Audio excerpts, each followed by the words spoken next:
할렐루야. 오늘도 함께 예배하는 우리 모든 가족들에게 하나님의 은혜와 능력과 평강이 넘치기를 주님의 이름으로 축원합니다. 제가 목회를 30년 이상을 했습니다. 그렇다면 설교를 30년 이상 했다는 얘기인데, 이 30년 동안 정말로 많은 주제를 가지고 설교를 했습니다. 다루지 않은 주제가 거의 없을 것이고, 중요한 것은 계속 반복적으로 설교를 했을 겁니다. 그런데 기독교 신앙에 있어서 매우 중요한 주제임에도 불구하고 거의 다루지 않은 것이 있는데, 곧 11조와 헌금에 관한 설교입니다. 제가 11조에 관한 설교를 하지 않는 이유가 있습니다. 첫째는 함께 예배를 드리는 사람들 가운데 이 자리에는 평생을 예수 믿는 분들도 계시지만 이제 막 예수 믿기 시작한 분들도 계십니다. 이제 막 예수를 좀 믿어보려고 교회에 왔는데, 그때가 마침 11조 헌금에 관한 설교를 들었을 때 그분들에게 부담이 되지 않을까 하는 염려 때문입니다. 헌금은 안 해도 구원은 받아야 되는 것인데, 헌금 설교 한 번 듣고 구원을 받지 못한다면 이것처럼 불행한 일이 어디에 있겠습니까? 두 번째, 모든 헌금은 은혜 받은 자가 자원하는 신앙 고백이어야 합니다. 마지못해 어쩔 수 없이 하는 헌금이라면 그것은 하나님께 죄송스러운 일입니다. 하나님은 누구에게 구걸할 만큼 돈이 궁한 분이 아니십니다.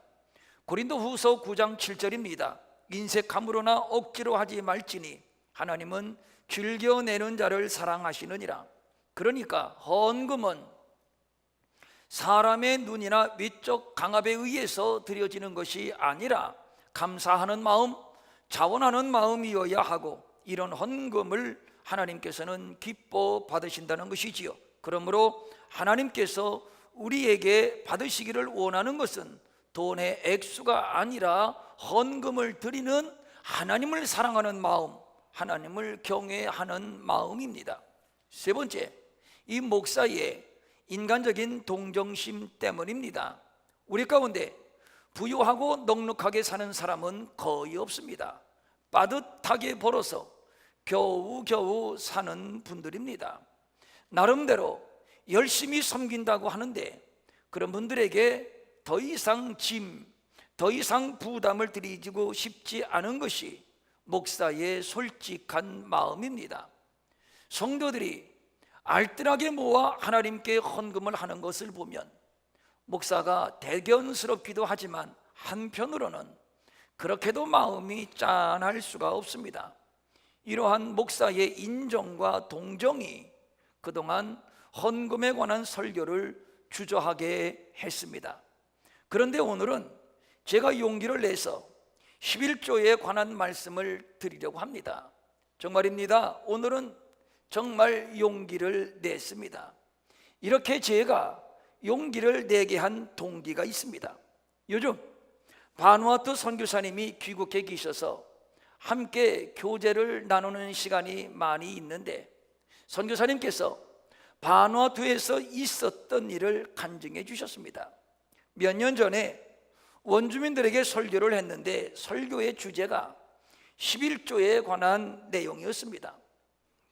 말씀을 준비하면서 바누아투가 어느 정도로 사는 나라인가 자료를 찾아봤더니 금년 기준으로 집계된 189개국 가운데서 158위에 랭크되어 있었습니다.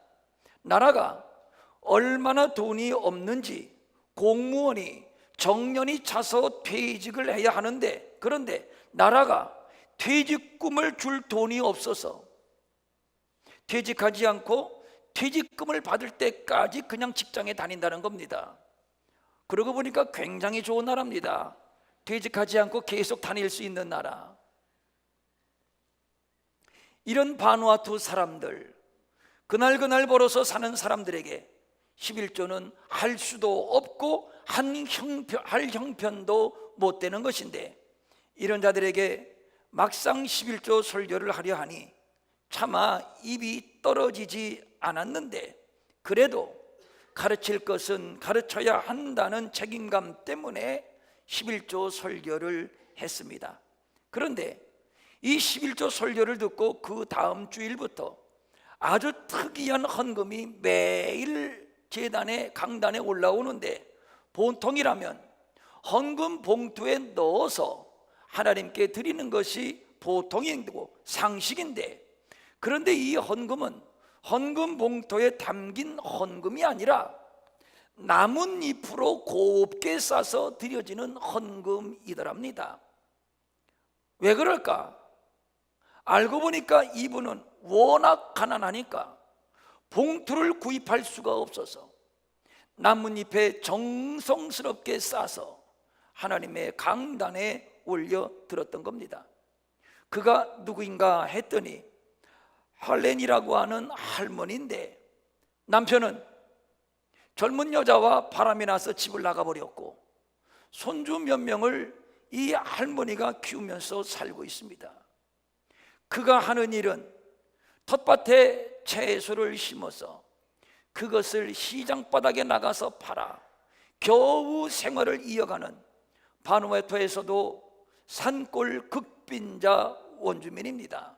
이런 분이 선교사님의 11조 설교를 듣고 이렇게 매주일 나뭇잎에 싸서 11조를 올리는데, 사실 그 액수가 몇 푼 되겠습니까? 이렇게 하기를 3년 동안 계속했습니다. 그리고 놀라운 사실은, 여러분 심호흡 한번 하시고, 3년 동안 이 11조를 이렇게 계속했는데 이 할머니가 어느 날 자동차를 몰더랍니다. 이 자동차가 어디서 났느냐고 물었더니 샀답니다. 얼마 주고 샀느냐고 물으니까 우리나라 돈으로 4천만 원. 이것은 현지에서는 상상도 할 수 없는 일입니다. 산골 원주민 할머니가, 극빈자 할머니, 봉투 살 돈이 없어서 나뭇잎에 돈을, 헌금을 곱게 싸서 하나님께 드렸던 이 할머니가 3년 후에 우리 돈으로 4천만 원 정도 되는 자동차를 몰고 다녔다. 제가 선교사님으로부터 이 간증을 듣고 도전을 받았습니다. 충격을 받았습니다. 우리 교회의 모든 성도들이 이러한 기적의 주인공들이 될 수 있기를 바랍니다. 그래서 용기를 내서 오늘 11조 설교를 드리는 겁니다. 한국교회 성도들의 신앙은 다분히 기복적입니다. 그래서 하나님과의 관계도 비즈니스적인 측면이 매우 농후하다 하겠습니다. 한국교회가 11조를 가르칠 때 단골 메뉴로 사용하는 본문이 바로 오늘 함께 읽은 말라기서입니다. 그래서 알게 모르게 말라기 하면 11조, 11조 하면 말라기라는 등식이 고정관념처럼 성립되어 있습니다. 그리고 특별히 강조되는 구절이 11조를 안 하면 하나님의 것을 도둑질한 것이기 때문에 저주를 받는다. 또 11조를 하면 하나님께서 쌓을 것이 없도록 부어주신다.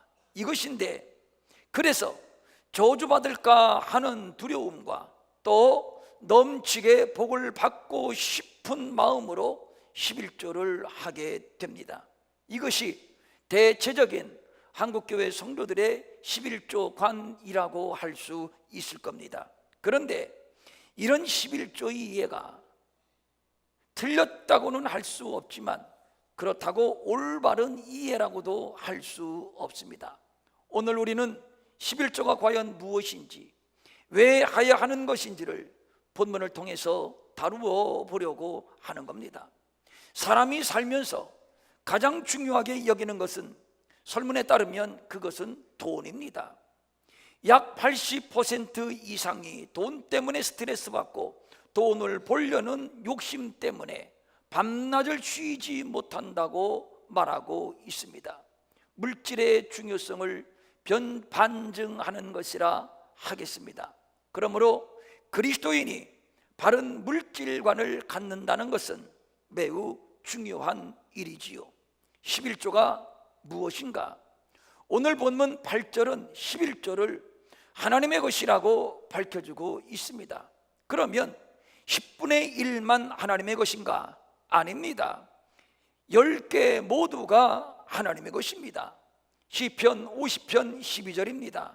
세계와 거기에 충만한 것이 내 것임이로다. 이것을 분명히 인식하고 있던 다윗은 왕 위에 있는 동안 성전 건축을 위해 준비한 모든 예물을 하나님께 봉헌하면서 이렇게 고백을 했습니다. 성전을 건축하려고 미리 저축한 이 모든 물건이 다 주의 손에서 왔사오니 다 주의 것이니이다. 그런가 하면 학개서 2장 8절입니다. 은도 내 것이요 금도 내 것이니라 만군의 여호와의 말이니라. 그러므로 기본적으로 그리스도인의 재물과는 모든 것이 하나님의 것이요 따라서 하나님께로부터 왔다는 인식입니다. 창세기 13장을 보면 아브라함이 가뭄 때문에 애굽에 피신했다가 다시 가나안으로 돌아올 때를 말하고 있는데 2절입니다. 가축과 은과 금이 풍부하였더라. 가뭄 때문에 애굽에 피신했다가 겨우 목숨 부지하고 돌아오는 아브라함이 어떻게 이 같은 재물을 모을 수가 있었는가? 모두 다 하나님의 축복이었다고 성경은 말해주고 있습니다. 이삭도 역시 마찬가지입니다. 그랄에 거주할 때 받은 복에 대해서 창세기 26장 12절과 13절은 이렇게 말씀해주고 있습니다.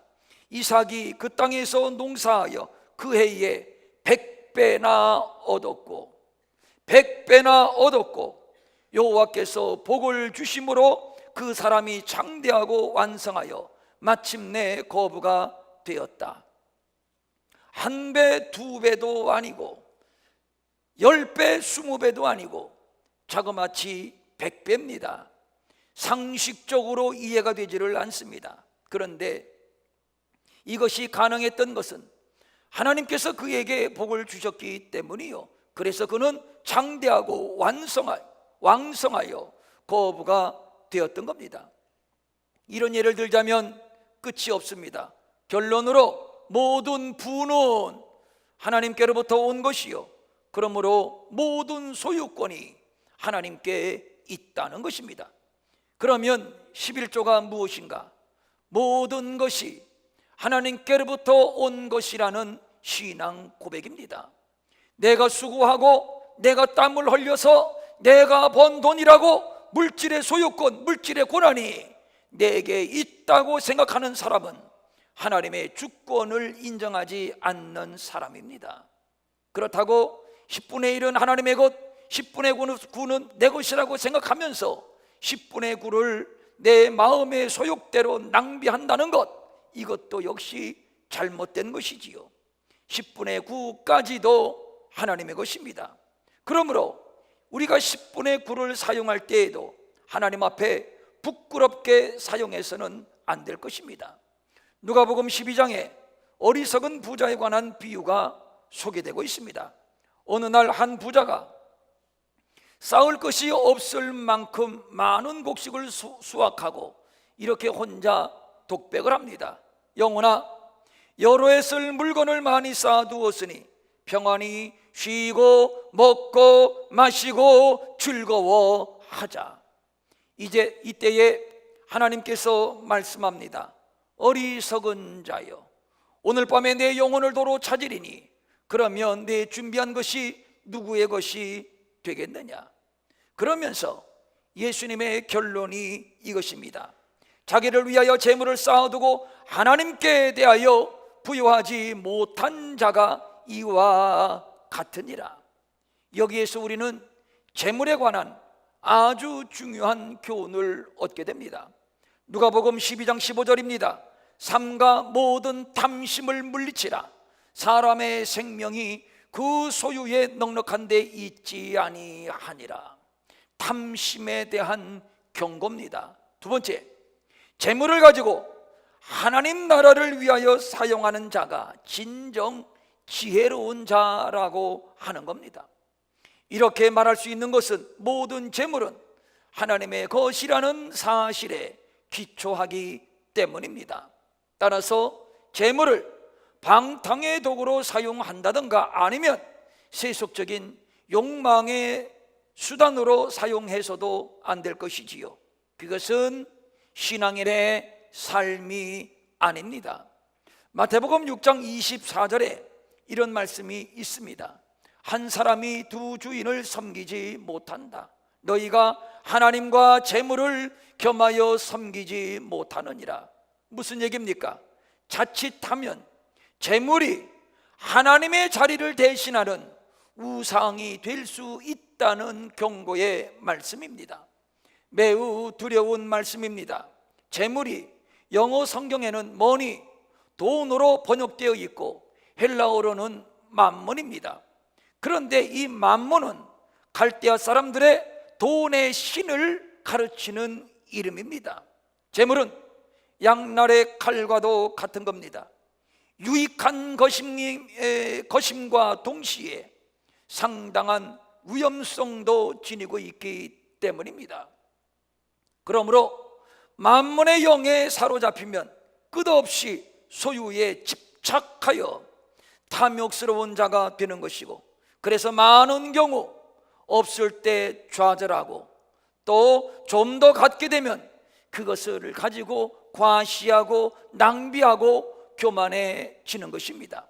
그래서 예레미야 9장 23절은 부자는 그 부함을 자랑하지 말라고 경고하고 있으며, 또 누가복음 12장 15절에서 예수님은 삼가 모든 탐심을 물리치라, 사람의 생명이 그 소유의 넉넉함에 있지 아니하다고 말씀하셨던 겁니다.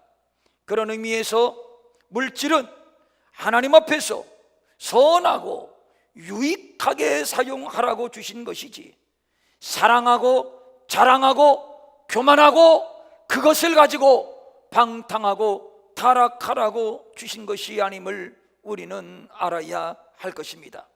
그러므로 11조는 당신은 모든 것의 주권자가 되십니다. 모든 것이 하나님께로부터 왔습니다. 모든 것은 하나님의 것입니다. 그러므로 이 모든 것을 당신의 기쁘신 뜻을 따라 사용하겠습니다 라고 하는 신앙 고백입니다. 본문 8절에 사람이 어찌 하나님의 것을 도둑질하겠느냐라고 하는 말씀을 우리는 주목합니다. 참으로 섬뜩한 말씀인데, 여기에서 사람이라고 하는 단어는 히브리어로 아담이고 하나님은 엘로힘인데, 엘로힘은 하나님께서 창세기에서 천지를 창조하신 하나님의 이름이고, 또 사람도 처음 하나님께서 창조하신 아담을 가리키는 단어입니다.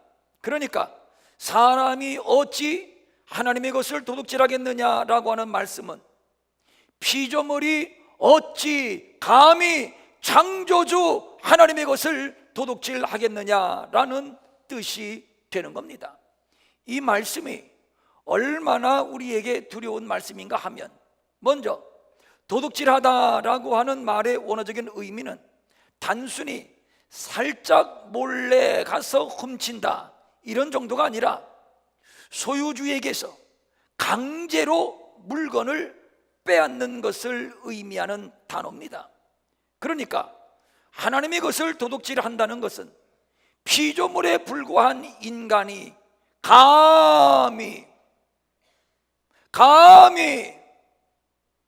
눈을 부릅뜨고 지켜보고 계시는 창조주 하나님의 손에 들려있는 하나님의 소유를 강제로 빼앗아 달아나는 것과 같다 할 것입니다. 이런 측면에서 본다면 11조를 드리지 않는 행위는 10계명 가운데서 도둑질하지 말라라고 하는 제8계명을 위반한 것보다 훨씬 더 무거운 죄악이 된다 하는 것을 깨닫게 됩니다. 또 주목할 말씀이 9절입니다. 너희 곧 온 나라가 나의 것을 도둑질하였으므로 너희가 저주를 받았느니라. 이 말씀을 성경 원어 그대로 직역을 하면 너희가 나를 강탈하고 있다, 나를 강탈하고 있다. 그러니까 하나님 자신을 강탈하고 있다고 말씀하고 있는 겁니다. 단순히 돈 몇 푼을 강탈한 것이 아니라 하나님 자신을 강탈했다, 이 뜻입니다. 하나님의 창조에 관해서 말씀을 드렸습니다. 사람이 어찌 하나님의 것을 도둑질하겠느냐. 창조주 하나님과 피조물 아담과의 관계를 11조를 그 관계로 11조를 설명하고 있습니다. 아담이 선악과를 따먹은 것은 단순한 과일을 따먹은 것이 아닙니다. 하나님이 앉아 계신 그 자리가 탐나서 그 자리에서 하나님을 끌어내리고 자기가 그 자리에 앉겠다고 하는 욕망으로 겁도 없이 선악과를 따먹은 것입니다. 그러니까 이것은 단순히 선악과의 문제가 아니라 하나님을 범한 것입니다.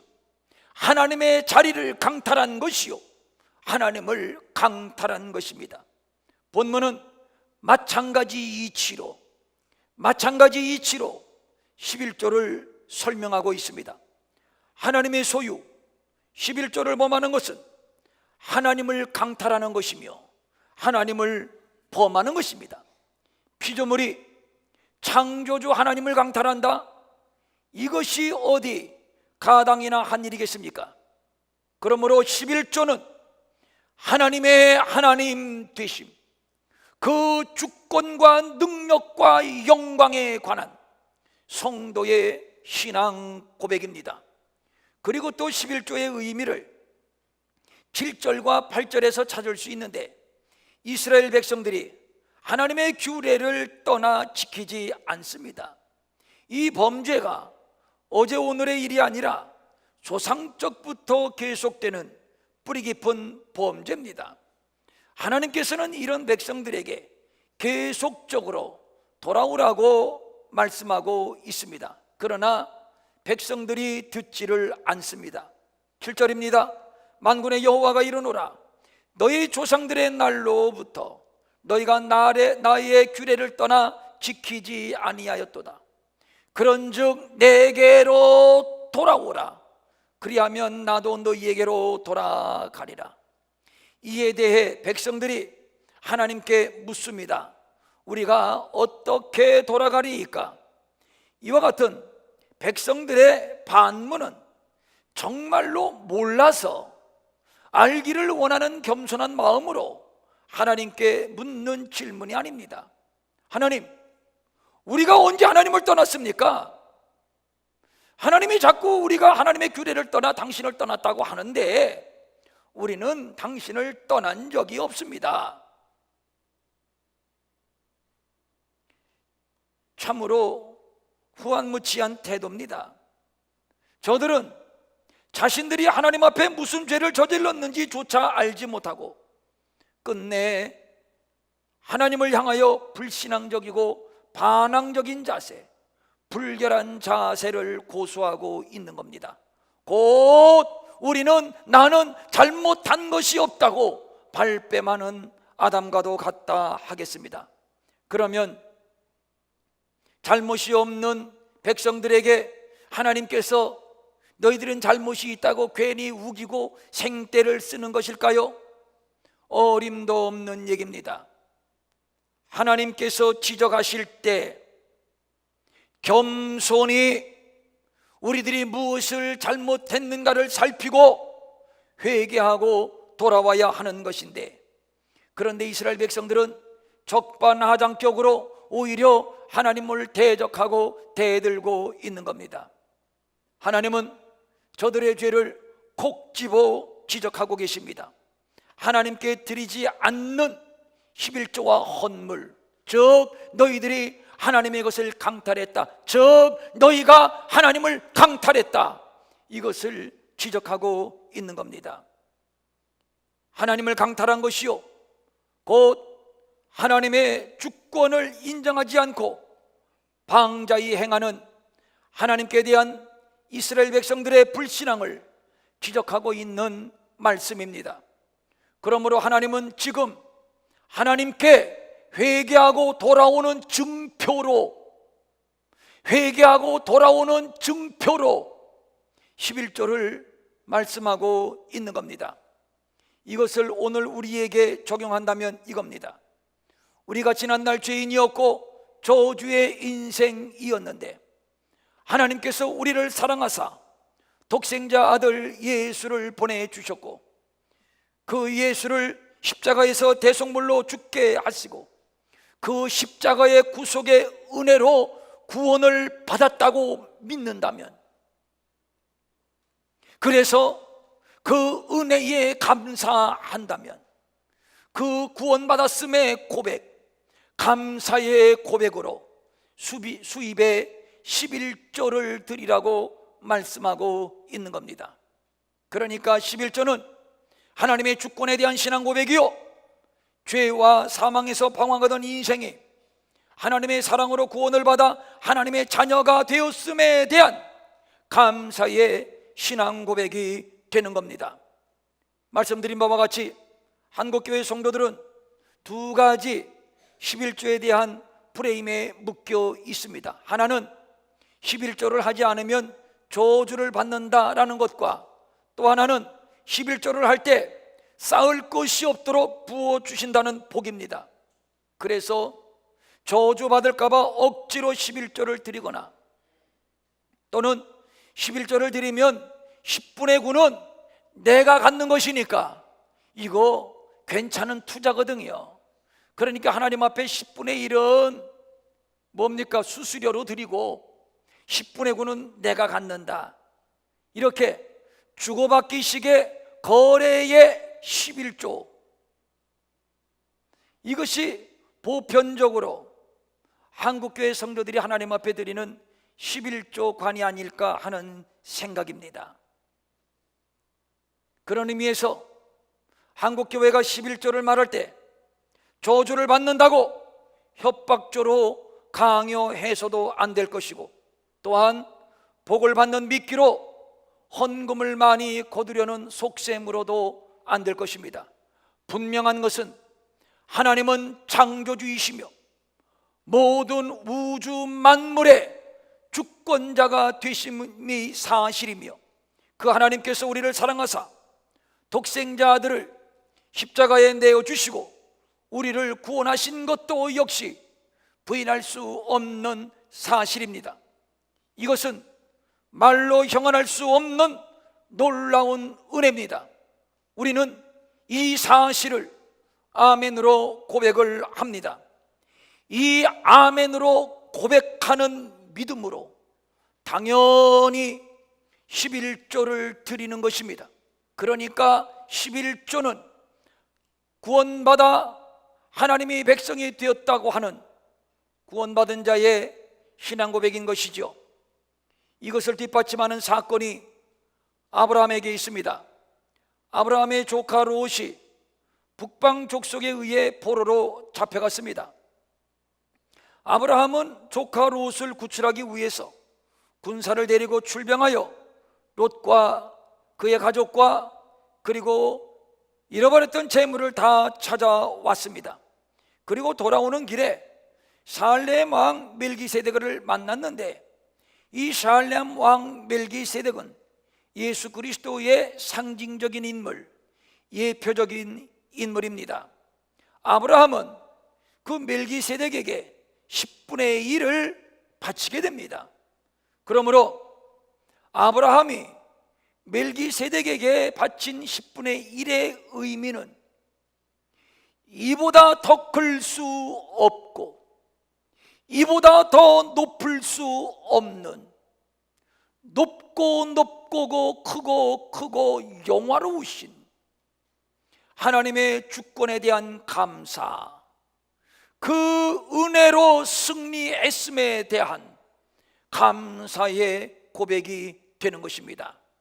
구약시대의 11조는 땅에 기업이 없는 제사장과 레위인을 공개하고 가난한 고아와 과부 그리고 나그네를 구제하며 그리고 성전의 유지 보수를 위해서 사용을 했습니다. 오늘날 교회는 이것을 기억해야 합니다. 하나님께 드려지는 11조를 비롯한 여러 형태의 헌금은 선교와 구제, 교육 등등의 분야에 귀하게 사용해야 한다는 것입니다. 써도 되고 안 써도 되는 곳에 낭비해서도 안 되고, 또 개인적인 사욕을 위하여 치부하거나 또 전용해서도 안 될 것입니다. 교회가 더 많은 부를 축적하려는 욕심에 투자를 하거나 장사를 하거나 해서도 안 될 것입니다. 한 푼이라도 두렵고 떨리는 마음으로 영혼을 구원하는 일에 귀하게 사용해야 할 것입니다. 이렇게 하나님께 11조를 드리는 자에게 하나님께서는 복을 약속했는데, 우리가 참으로 좋아하는 말씀이지요. 본문 10절입니다. 내가 하늘 문을 열고 너희에게 복을 쌓을 것이 없도록 붙지 아니하나 보라. 나를 한번 시험해 봐라. 그리고 11절과 12절입니다.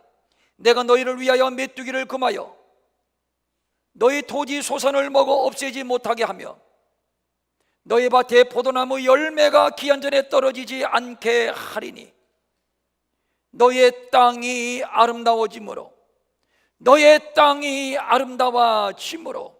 모든 이방인들이 너희를 복되게 하리라. 만군의 여호와의 말이니라. 오늘 저의 설교를 들으시는 여러분들 가운데는 아마 다양한 반응이 있을 겁니다. 아멘, 아멘으로 받으시는 분, 저 목사님 말씀이 맞기는 맞는 것 같은데 막상 실천하려고 하니까 이 물질이라고 하는 것이 참 현실적인 거거든요. 여러분, 예배 마치고 교회 문을 나가는 순간부터 필요한 것이 돈입니다. 이 현실적인 문제, 현실적인 이런 생활과 11조와 충돌을 하면서 굉장히 지금 주저하면서 갈등하면서, 야, 11조를 하나면 이거 하나님을 끌어내리는 것이고 하나님을 범하는 것이고 저주를 받는다고 했는데 차라리 오늘 괜히 왔다. 모처럼 왔는데 또 어쨌든 그런 분이 또 계실 것이고, 그런데 또 우리 가운데는 이런 분이 계실 겁니다. 나는 지금까지 11조를 꼬박꼬박 드렸습니다. 그런데 삶이 나아지기는커녕 예전보다 더 어려워졌습니다. 하나님의 말씀은 거짓이 없는 진실한 약속인 줄로 내가 지금까지 믿어왔는데 이 말씀만큼은 내게는 해당되지 않습니다. 정성스럽게 11조를 드려오신 분들이 이런 마음의 상처를 갖고 계신 분들이 있을 겁니다. 아마 이런 분들이 우리 가운데 꽤나 많이 있을 겁니다. 이런 분들에게 오늘 본문의 11, 12절의 말씀을 드리고 싶습니다. 너희 땅이 아름다워짐으로 모든 이방인들이 너희를 복되다 하리라. 여기에서 땅이 아름다워진다는 말, 여러분 이 말을 주목할 수 있기를 바랍니다. 이 말씀의 포괄적인 의미는 그 땅에 거하는 백성들이 기쁨으로 충만해질 것이다 라는 의미입니다. 그 땅에 거하는 백성들이 기쁨으로 충만할 것이다, 즐거움으로 충만할 것이다, 행복으로 충만할 것이다, 이 뜻입니다. 이에 대한 영어 성경 NIV는 이렇게 번역이 되어 있습니다. 너희 땅은 기쁨으로 충만한 땅이 될 것이므로 이방인들이 너희를 복되다 하리라. 땅은 땅의 회복은 우리가 짓고 있는 이 땅을 말하는 것이기도 하지만, 그러나 더 본질적이고 영적인 의미는 주 안에서 누리는 우리의 삶을 말하는 것이고, 믿음의 길을 걸어가는 우리의 믿음의 인생을 말하는 것이고, 주 안에서 누리는 한없는 영적인 은혜, 영적인 풍요를 말하는 것입니다. 바울이 11조를 안에서 감옥에 갇혔겠습니까? 그는 율법의 의로는 부끄러움이 없다고 자부했던 사람이었습니다. 그렇다면 그는 철저하게 11조를 했던 사람이라고 봐야 할 것입니다. 그렇지만 다 빼앗기고 감옥에 갇히는 신세가 되었습니다. 그런데 바울은 놀라웁게도 그곳에서 기뻐하며 찬양했습니다. 그는 진정 감옥 안에서도 자유인이었습니다. 진정 그는 감옥 안에서도 풍요로운 사람이었습니다. 진정 그는 기쁨의 사람이었습니다. 우리가 하나님 앞에 고백적으로 11조를 드릴 때 우리의 땅, 즉 우리의 삶의 영적 풍요에 대한 하나님의 약속을 말씀하고 있는 것이지요. 물질의 복도 물론 있습니다. 그러나 물질의 복이 다가 아닙니다. 땅이 아름다워지는 복입니다. 내 영혼이 복되고 가정이 믿음의 가정으로 든든히 서가고 우리의 자녀들이 아름답고 은혜로운 터전에서 경건과 거룩으로 성장하는 포괄적 은혜, 포괄적 복을 말하는 것입니다. 바누아투 할머니에 관한 말씀을 드렸는데, 그 할머니가 선교사님을 볼 때마다 뭐가 그렇게 기쁘고 뭐가 그렇게 선교사님이 이쁜지, 우리가 볼 때 뭐가 선교사님 그렇게 미남미녀입니까? 여기 와 앉아 계신데 그냥 얼굴을 그렇게 얼굴을 이쁘다고 고맙다고 쓰다듬는다는 것입니다. 그가 자동차를 샀다는 것보다 그의 영적 삶이 이같이 기쁨과 은혜로 회복되었다고 하는 것, 이것이 더 중요한 것이고 이것이 더 큰 복이 아니겠습니까? 사랑하는 성도님들, 저주를 받는다, 복을 받는다는 말로 11조를 말하고 싶지 않습니다. 설마 뭐 11조 안 왔다고 저주 받는다면 세상 모든 사람들 다 날벼락 맞았어야지요. 11조는 하나님을 하나님으로 인정하는 자의 고백이요, 내가 오늘도 하나님의 은혜로 산다고 하는 고백이요, 하나님의 아들 독생자 예수 그리스도의 십자가의 은혜로 구원을 받았다고 하는 감사의 고백입니다. 여러분, 이것으로 11조 설명은 끝입니다. 더 이상 무엇으로 11조를 설명할 수 있겠습니까? 그랬더니 우리의 고백을 받으신 하나님은 이렇게 우리가 본문 읽었지 않습니까? 이렇게 복을 주시더라. 바로 이것이지요. 11조 안에는 이런 계시적인 뜻이 있습니다. 이런 은혜가 있습니다. 이런 복이 있습니다. 이 11조를 통해서 주님의 은혜를 더 감격적으로 누리고 그 주권과 능력이 우리의 삶의 전 영역의 능력으로 나타나고 주님과 더 친밀해지고, 뿐만 아니라 11조를 드렸더니 하나님의 이렇게 물질적으로도 복을 주시고 이렇게 삶의 어려운 위기 속에서도 나를 건져주셨네. 이것은 덤으로 주시는 11조를 하는 자가 누리는 은혜입니다. 이 11조의 은혜가 우리 평촌일회교회 모든 성도들에게 충만 넘치기를 주님의 이름으로 축원합니다. 축원합니다. 아멘. 일어나셔서 찬